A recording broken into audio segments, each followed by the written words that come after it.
हे प्रभु, तेरी कृपा है कि अथर्व हमें वापस मिल गए। आज अगर एक माँ भगवान को दुआ दे सकती मैं तुझे दुआ दे देती। वहाँ रवीश अपनी जान हथेली पर लिए देश की रक्षा कर रहा है, उसका कवच बनना तू। भगवान जी, अथर्व अब ठीक है। मैं जानती थी। मेरा विश्वास अथर्व की सांसों की डोर से जुड़ा है। ना आपने वो डोर टूटने दी, ना ही मेरा विश्वास। बस आपसे एक ही प्रार्थना करती हूँ, जिस तरह आपने अथर्व की रक्षा की है, ठीक उसी तरह रवीश की भी रक्षा कीजिए। रवीश को सही सलामत घर पहुंचा दीजिए।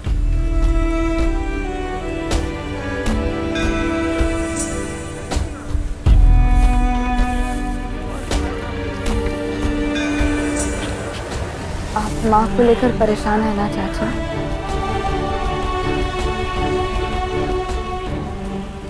विविधा, सुमन जी ठीक कहती है। आपने अपना विश्वास नहीं तोड़ा और अथर्व में प्राण फूंक दिया। उसे मौत के दरवाजे से वापस ले आई आप। लेकिन एक बात है जो सुमन जी नहीं जानती और हम दोनों अच्छी तरह से जानते हैं। अथर्व को नई जिंदगी आपकी फिक्र ने नहीं, आपके प्यार ने दी है।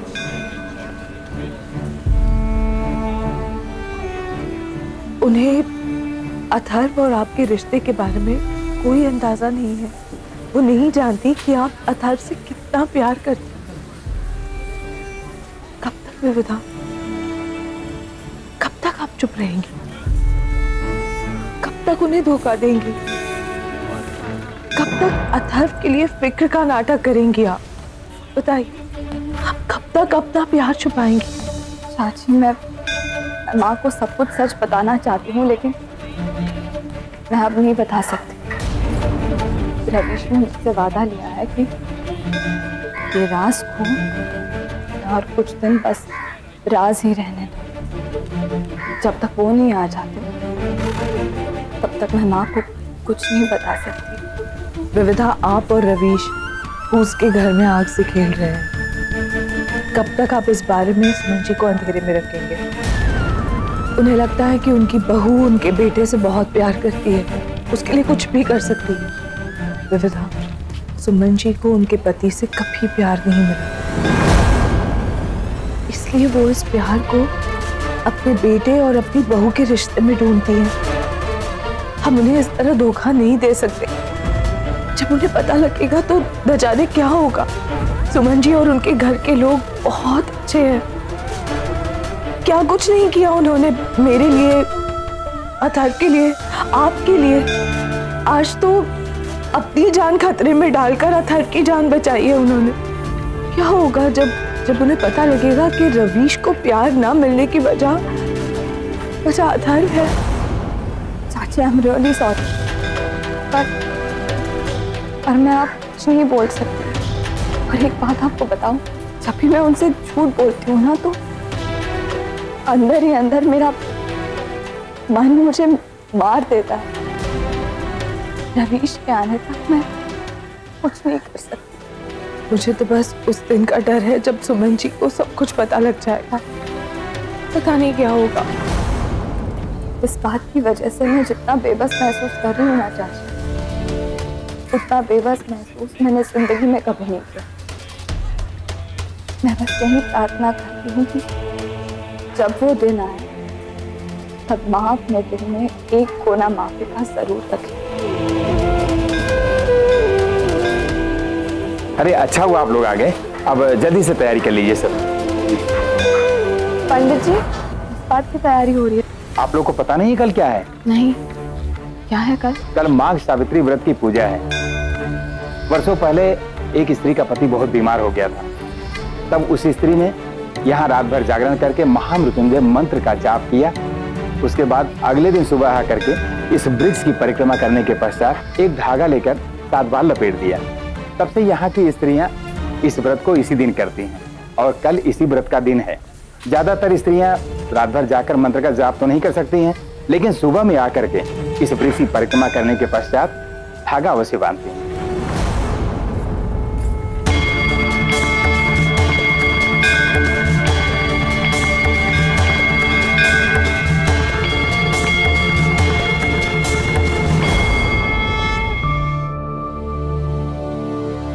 बेटा जी, आपको इतना खतरा उठाने की क्या जरूरत थी?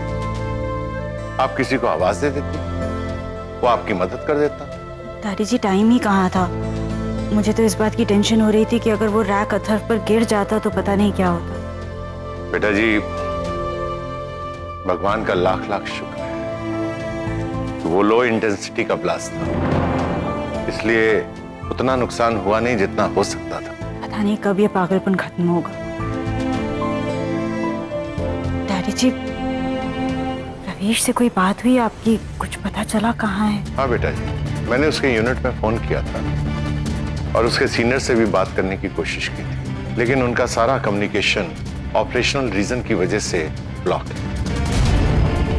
ये क्या कर रहे हैं बेटा? डॉक्टर ने आपको कंप्लीट रेस्ट के लिए बोला है। नहीं डैडी जी, यहाँ बिल्कुल अच्छा नहीं लग रहा। यहाँ एकदम घुटन हो रही है और मुझे इस घुटन से छुटकारा चाहिए। मैं आती हूँ। बेटा आप यहाँ क्यों? आपको रेस्ट करना चाहिए। मैं ठीक हूँ विविधा। आप लोगों की पूजा ठीक से हो गई? तुम्हारा रवीश के बारे में कुछ पता चला? वो कहाँ है, कैसा है, कुछ?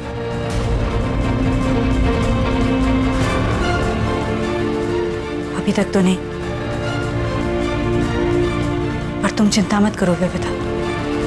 तुमने सच्चे मन से उसके लिए प्रार्थना की, ईश्वर तुम्हारी प्रार्थना जरूर सुनेगी।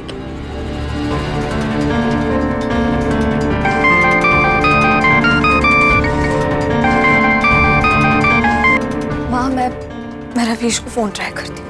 हाँ।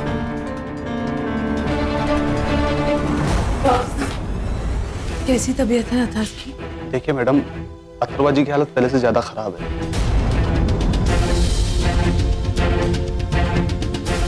ये कैसे हो सकता है? आपने तो कहा था कि वो ऑपरेशन के बाद ठीक हो जाएगा। जी हाँ, बस हम भी यही उम्मीद कर रहे थे, लेकिन I am really very sorry ma'am. Operation के बाद रिकवरी में थोड़ा टाइम तो लगता है, लेकिन हाँ, अगर उन्हें इस कंडीशन में होश आता है तो हम उनके सर में बचे हुए लास्ट स्प्लिंटर को निकालने के लिए ऑपरेशन की तैयारी कर सकते हैं। लेकिन अगर उन्हें होश नहीं आता है, दुख इस बात का है कि वो जिंदा रहते हुए भी इसी कंडीशन में कोमा में जा सकते हैं।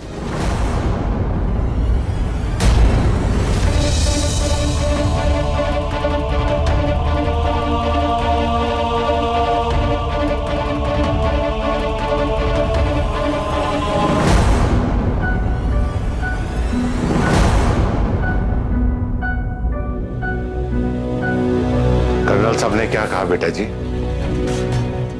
रवीश और उसकी यूनिट के कुछ लोग एक ऐसी बिल्डिंग में है जिसमें टेररिस्ट छुपे हुए हैं। उखड़ने से कुछ पता नहीं है उनका।